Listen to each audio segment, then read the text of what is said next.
The Detroit police, after suffering a mental health crisis, there's a 20-year-old man who's now dead at the hands of the police. Well, his family, they're pleading for answers now. This is the man here. His name is Porter Burks, and he was riddled with bullets after police were called to his home. And this happened on Sunday morning at the home of Burks' mother, Quieauna Wilson. And this is what we know from the Detroit Free Press. Burks, who was diagnosed with schizophrenia 3 years ago, was experiencing a mental health crisis and got a hold of a pocket knife, Wilson said. Burks' brother called the police so officers could take the knife away from Burks and transport him to a hospital. But unfortunately, according to Wilson, Burks, things did not go well. Now, Burks had previous encounters with the Detroit police and they were aware of his mental health condition.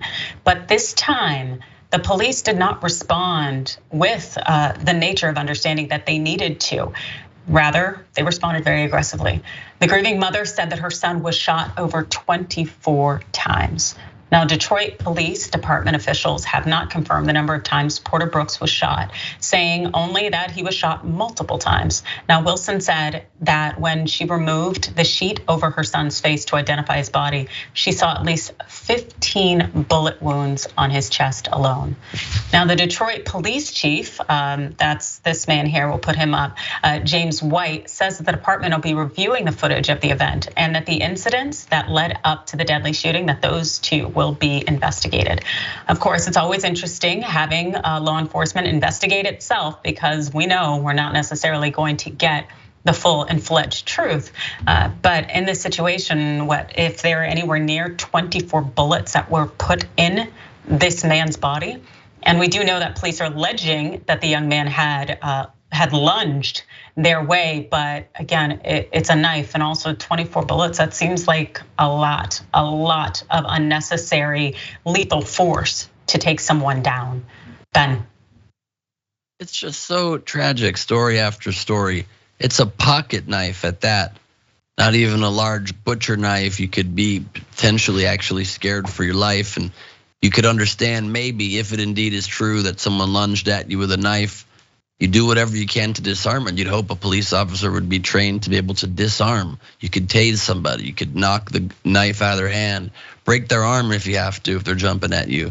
God forbid, if it needs to go to the next step, you could use your gun to shoot somebody with non-lethal force. You could decapacitate them.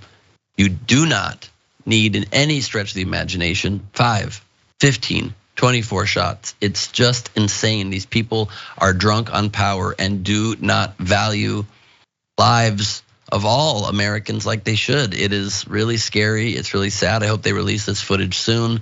And I hope that justice can be done. The more that we can finally hold rogue police officers, poorly trained departments to account, maybe eventually, once we see enough convictions of corrupt police officers, of people that cannot handle the power that they're given by the state, maybe we'll start to see some change, but we seem to be a far ways off from that now. Absolutely, because there's no reason you need to unload 24 bullets into somebody holding a pocket knife.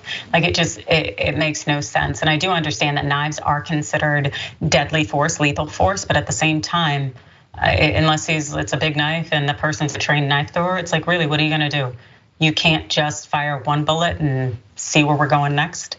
It's completely and totally unnecessary, and it's atrocious, but it is also very much the American way.